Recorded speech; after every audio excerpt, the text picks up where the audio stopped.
그곳이 하나님 함께 하시는 곳이구나.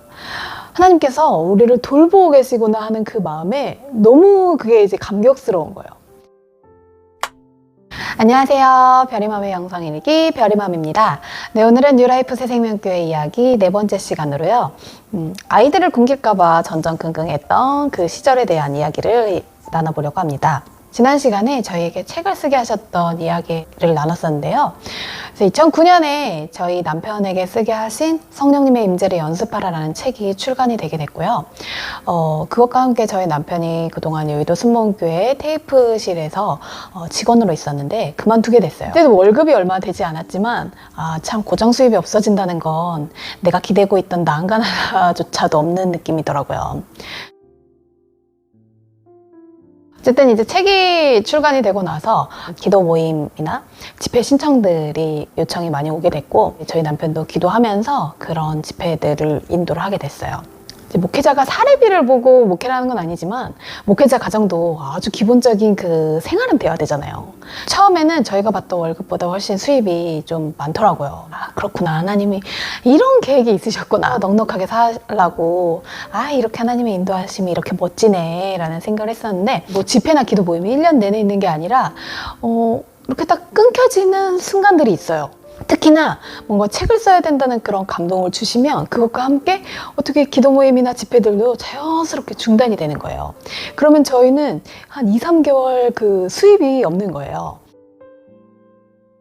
생활이 이제 계속 이렇게 되니까 저도 제가 할 수 있는 방법을 찾는 거죠. 교육비와 식비를 최대한 줄여서 생활비를 줄이는 거였어요.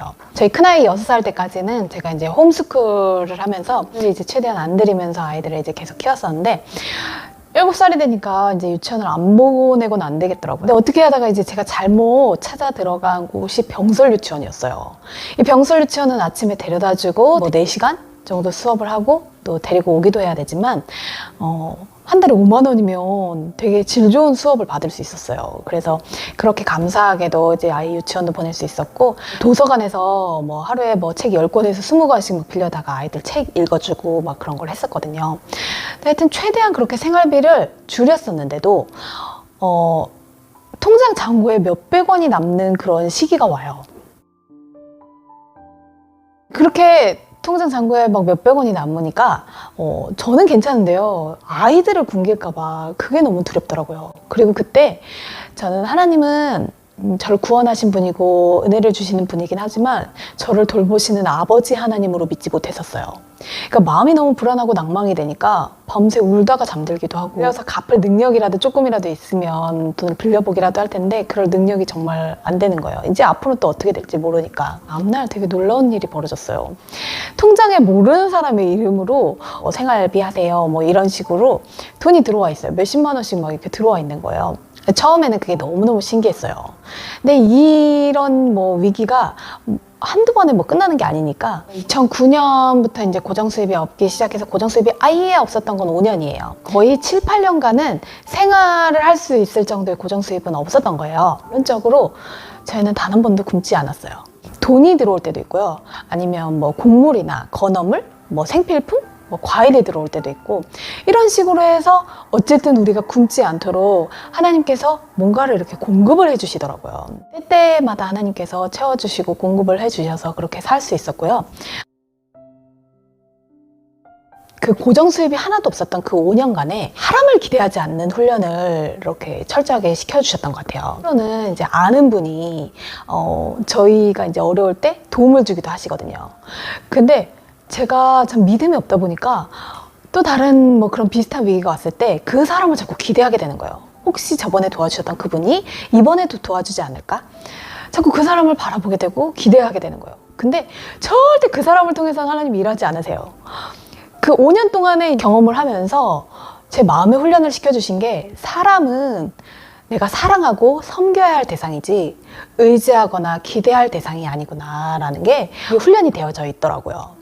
참 너무 감사하게도 기독교회는 이제 사람이 왔다가 가기도 하고 뭐 여러 가지 아픔을 주는 일들도 많은데, 제가 굉장히 감정적인 사람인데도 불구하고 사람으로 인해서 그 받는 그 마음이 요동하는 일들이 그렇게 심하지 않더라고요. 저는 그 부분이 정말 감사한 것 같아요. 고정 수입 없이 한 3년 정도 살았을 때, 그리고 반지하 같은 집에서 살기 시작한 지 한 8년쯤 됐을 때, 제가 그 환경을 바꿔달라는 그런 기도를 되게 많이 했었는데요. 그때 이제 기도가 바뀌기 시작했어요. 환경은 안 바뀌는데요. 그 삶이 좋아지기 시작하더라고요. 여전히 우리는 13평 된 집에서 5명이 살고 있고, 여전히 우리 집은 햇빛이 하나도 안 들고 환기도 안 되고 뭐 손가락만한 바퀴벌레가 자꾸 나오는 그런 집이지만, 그곳이 하나님 함께 하시는 곳이구나, 하나님께서 우리를 돌보고 계시구나 하는 그 마음에 너무 그게 이제 감격스러운 거예요. 그곳에서의 삶이 이제는 불행하지가 않은 거예요. 하나님, 저 이곳에 살아도 참 좋네요. 하나님, 환경이 문제가 아니었고 제 믿음이 없었던 게 문제였네요. 하나님, 이제는 저를 그리고 우리 가정을 돌보신다는 걸 알고 저는 이곳에서의 삶도 참 좋아요, 하나님. 그리고 이제는 더 이상 우리에게 비전으로 보여주셨던 그 교회 개척이 안 이루어져도 상관이 없는 거예요. 정말 그 어떤 것도 바래지지가 않았어요. 통장에는 거의 막 한 20만 원 정도가 이렇게 있었는데, 그걸로 근근히 살았는데, 근데 이제 불안하지가 않은 거예요. 제가 변화를 좀 싫어해요. 그러니까 이 삶이 너무 좋고 이제는 변화하지 않았으면 좋겠는 거예요. 그때가 2012년도였거든요. 그런 마음을 갖게 된 게. 근데 2013년도에 저희 남편이 갑자기 저한테 이제는 내가 목사 안수를 받아야 될 것 같아 라고 얘기를 하더라고요. 근데 진짜 제가 너무너무 부끄러운 얘기인데요. 주저앉아서 울었어요. 그 이야기는 다음 시간에 나눠보도록 할게요. 힘들고 어려울 때, 내 방법으로 되지 않을 때, 그때가 정말 하나님께서 일을 하실 때가 아닌가, 하나님의 방법을 보여주실 때가 아닌가 하는 생각을 합니다. 들어주셔서 너무너무 감사드리고요. 다음 시간에 다시 봬요. 안녕.